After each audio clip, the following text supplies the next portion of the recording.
You are into NBFCs, banking, and BFSI, right? So I'm into the money space more than the finance space, where I would like to like people to understand what money is, what financing is, what debt is, and help them understanding that, and then move them to the financial freedom journey. That's where I'm working.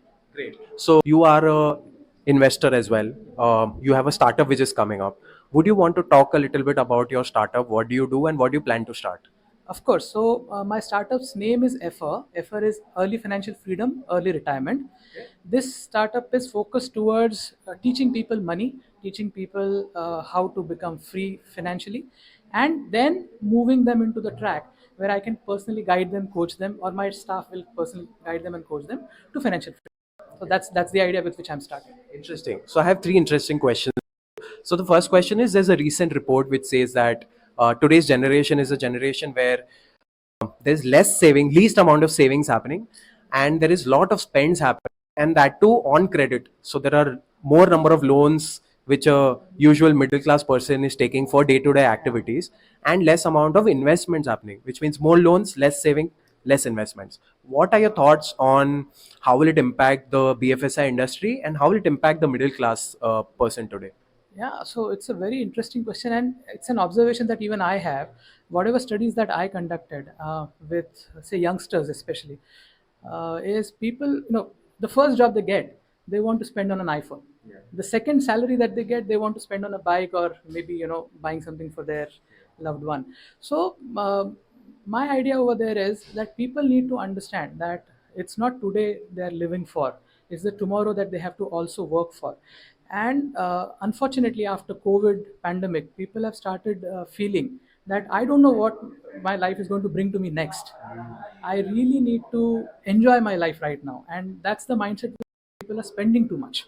So I think it's very important, it's prudent that people start thinking that they need to think about their future, they need to work for their future, and take a little part out of their earnings into savings, which will create a big impact over a period of time. So they need to be patient as well. Instant gratification is not going to work with patient. We've heard that. So instant gratification and peer pressure. Do you want to talk about peer pressure? Yeah, so social media, unfortunately, social media causes this. We are probably recording this for the social media, but at the end of the day, everything has two coins, right? Two sides to the coin. Uh, if this kind of thing can spread, if people will understand at the end of the day that peer pressure won't work because they're only showing the good things to you. They're probably taking a loan on their credit card to go to that fancy hotel, or and I think a lot of people are talking about it right now. But people are still looking to do it. They want to buy that next iPhone. They want to buy that. I think a lot of people bash Apple for doing what they do, but at the end of it, people need to understand what their real requirements are and spend only on that, or at least not spend too much on splurge too much on too many things. They should divide their earnings into savings, investment, and spends as well. Of course. So unless and until you have a proper divide, unless and until you categorize your expense and investment, you will not be able to save for your future, which is a problem. I think anybody within that 30-year range, 22 to 30, who have started working, they need to understand that they have to save as much as possible. The first 8 years or 10 years of struggle that they are going to have, because of the sacrifices they are going to make over a period of time, not buying things that they really wish, will create a huge wealth for them after they are maybe 30, 35, and then they are free to do whatever they want because they will be earning from their passive income. Thanks for that. So this brings me to my second question, which is last month there was a RBI report which said that the CASA deposits are reducing, and a lot of people are moving their FD investments into better instruments which can save them, or which can fight inflation, right? So stocks or equity based mutual funds. How will that impact middle class people? Because we've also seen the effect in the latest budget where the long term and short term capital gains, indexation benefits have been removed, all of these happening. So how will it impact the middle class people in long term, and how will it impact the banking as an industry in long term? Yes, of course. So, I think the first thing that we need to understand over here, Harsh, is people have started moving from FDs or traditional investments to newer investments in the want or greed of more returns. So if we are doing something out of greed, it generally does not end very well, unfortunately. Yeah. So we have to understand why the government is taking the measures that they are taking. They're taking those measures because they think people are investing into something, wanting overnight gains and losing money. That's why they have increased those taxes, so that people Investing for become long more term. reluctant to go into that side of To things, trading and to F&O trading and all of trading that. and go for a long-term investment. Yes. So And wealth creation, yeah, like I said, wealth creation is a not short term. marathon. It's not a sprint, Short term. and people have to maintain regularity. They have to have a proper, schedule for their investments, a way in which they invest, and then they forget about the investment that they may made for a certain period of time. If they don't do that, it's very difficult for them to really create a wealth. Yeah. So, according to you, because of now these capital gains coming in, indexation benefits, according to you, which is a better instrument to go for, and what are some alternate investments that people can look into? See, my understanding and bit of a study that reveals is we are prevented from creating wealth because of two main reasons. In India, I'm talking about. We think too much about taxation, and we are very afraid of paying to advisors. We don't want to pay to advisors. So these are the two things. If we don't keep them out of the mind, it will be very difficult to create wealth. See, unless and until you uh, gain a lot of money or earn a lot of money, you won't be paying taxes, right? Correct. So, in my view, if you're paying more taxes, that means you're making a lot of money. Of course, there are ways in which you should look at saving Same taxes, tax. Yeah. but those are after you earn money. Yeah. Yeah, not before you Not earn money. before. Don't worry about taxes before earning money. Yeah. That's my one of my messages. The other thing that you have to really think about is, if you want to go into the markets, if you want to go into cryptocurrency, anywhere, capital markets, you need to think about how I can get some help from a person who is an expert. Unless and until you take advice, don't go into something very blindly. Okay, my friend made 35% profit in 3 months, so I will make 35%. It's not going to work. I think these are very common stories you will see across YouTube and across Instagram, that people have lost money because of these kind of strategies. So my advice is, be cautious, talk to people, understand how the markets work, and then go ahead with investing your hard earned money. Yeah, makes sense, makes sense. And this is also affecting people when they think about long term, right? For example, we have a unrest happening across the world. There are tensions happening in US for the elections coming up. There is a communal war happening in UK, and civil war now, just we saw in Bangladesh. There is unrest happening across all the neighbors that we're sharing border with, right? And war situation. So Middle East is on a brink of a war. There's a Ukraine Russia happening. So, and India, I think, is the only stable nation today where we Thank feel God that for there's that. nothing, no unrest Yeah. happening.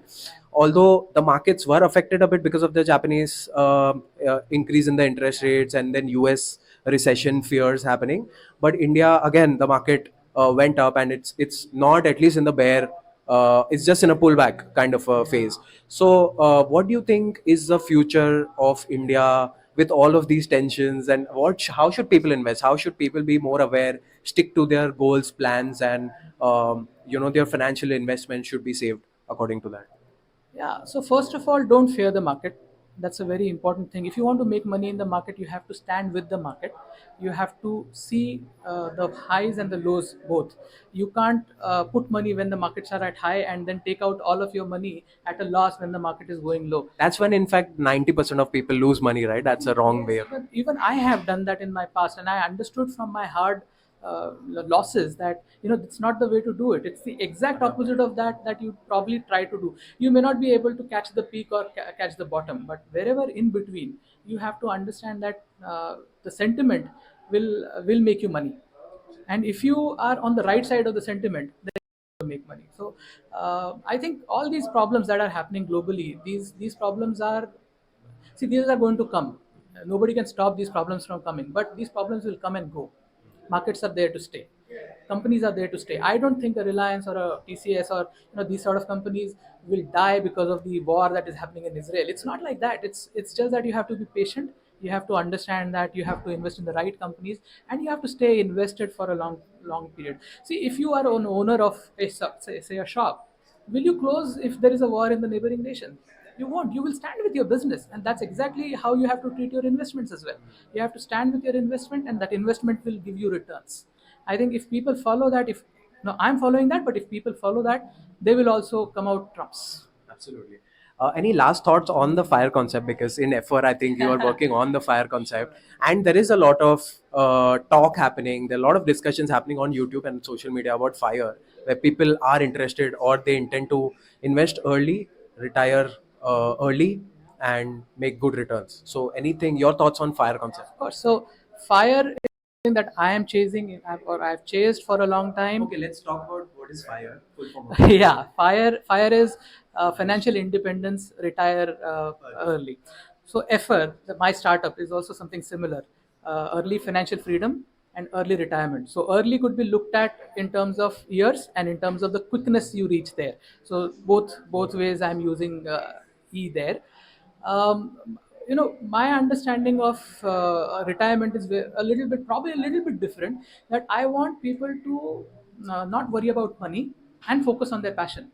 See, I don't want you to retire. You are maybe 30, maybe 35. If you retire today, what are you going to do, and how will our country survive if we have people retiring at 30? So, people need to be free of finance worries, and then they need to focus on things. That way they'll be able to do much better in their lives.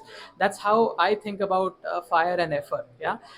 What I think is people are closer to their retirement than they understand, or financial freedom than they understand. They get into wrong habits, wrong debts, and that causes the problem that they face, because of which they have to continue working till 60s or maybe even 70s nowadays.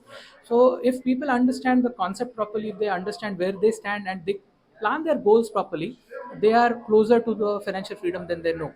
And that's where I think I want to work. I want to work with people to understand uh, for themselves that how money works, or how debt works, or how finance works, and then move them into the fire journey, where I'll try and guide them, tell them about the mistakes I made so that they don't make it. It's for both the 20-year-olds and the 50-year-olds. If I can do that even for a few people, I think I'll be very happy. That's great. Thank you so much for your time and talking to us. Thank you so much. Thanks a lot, and all the best. Great one.